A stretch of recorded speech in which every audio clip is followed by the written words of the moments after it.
பண்றீங்களேப்பா அப்படின்ற மாதிரிதான் இருந்தது. அது என்ன அப்படின்னா, சீனாவுல இருக்கிற ஒரு அலுவலகத்துல புதுசா ஏதேதோ ஒரு கண்டிஷன் எல்லாம் போட்டுட்டு வராங்களாம்.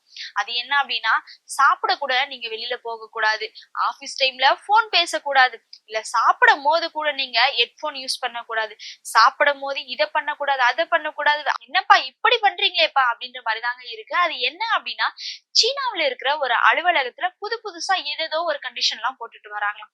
சோ அதனால அந்த ஊழியர்கள் எல்லாமே ரொம்ப வேதனை அடைஞ்சிருக்காங்க. அதாவது என்னென்ன கண்டிஷன் எல்லாம் போட்டுட்டு வராங்க அப்படின்னு பாத்தீங்கன்னா, நீங்க வந்து ஆபீஸ்க்குள்ள போயிட்டீங்க அப்படின்னா ஆபீஸ்ல இருந்து வெளியில போய் சாப்பிடலான்ட்டு வந்து நிறைய பேருக்கு ஆசை இருக்கும். சோ அந்த மாதிரி ஆசையே இருக்கக்கூடாது. அதாவது வந்து ஆபீஸ்க்கு வெளியே போய் சாப்பிடக்கூடாதாம், செல்போன் வந்து யூஸ் பண்ணவே கூடாதாம், இல்ல சாப்பிடும் போதாச்சும் கொஞ்ச நேரம் ஹெட்செட் போட்டு பாட்டாவது கேட்கலாம், ஏதாவது ரீல்ஸ் பார்க்கலாம் அப்படின்னு ஆசைப்பட்டாலுமே அதுவுமே பண்ணக்கூடாதாம். இதெல்லாம் விடுங்க, சரி பாத்ரூம் போயிட்டு கொஞ்ச நேரம் ஃப்ரீயாவது இருக்கலாம் அப்படின்னு சொல்லி பார்த்தா அதுவுமே இல்லையா.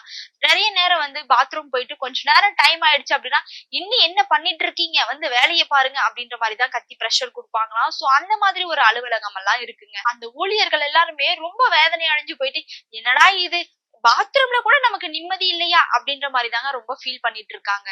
சோ இந்த மாதிரி கண்டிஷன்ல எல்லாம் அந்த அலுவலகத்தோட HR தான் வந்து போட்டுட்டு இருக்காங்களா. எப்படிப்பா இப்படி எல்லாம் இருந்தா எப்படி நாங்க ஒரு மைண்ட் ரிலாக்ஸா வந்து வேலை பார்க்க முடியும், இவ்வளவு கண்டிஷன் போடலாமா அப்படின்ற மாதிரி தாங்க இருக்கு. ஆனா கண்டிப்பா நம்ம எல்லாம் போன் இல்லாம கண்டிப்பா இருக்க மாட்டோம். சப்போஸ் நம்ம யாராவது இந்த மாதிரி கண்டிஷன்ல போட்டா அந்த இடத்துல வேலை பார்ப்போம் அப்படின்றீங்க? கண்டிப்பா கிடையாதுங்க. தயவு செஞ்சு எனக்கு வேலையே வேணாம்னாலும் பரவாயில்ல, இந்த மாதிரி கண்டிஷனுக்கெல்லாம் நான் ஆளாக மாட்டேன் அப்படின்ற மாதிரி நம்ம உடனே கிளம்பி போயிடுவோம். இருந்தாலுமே அங்க சீனாவுல இருக்கிற அந்த ஒரு அலுவலகத்துல மட்டும் ரொம்ப பொறுத்துட்டு ரொம்ப டென்ஷனோட வேலை பாக்குற மாதிரி தாங்க இருக்கு. சோ அதனால அந்த ஊழியர்கள் எல்லாருமே ரொம்ப கவலை அடைஞ்சு கண்டிப்பா வந்து எங்களால முடியல, இந்த அளவுக்கு ஏன் கண்டிஷன் போடுறாங்க அப்படின்ற மாதிரி தாங்க யோசிச்சுட்டு இருக்காங்க.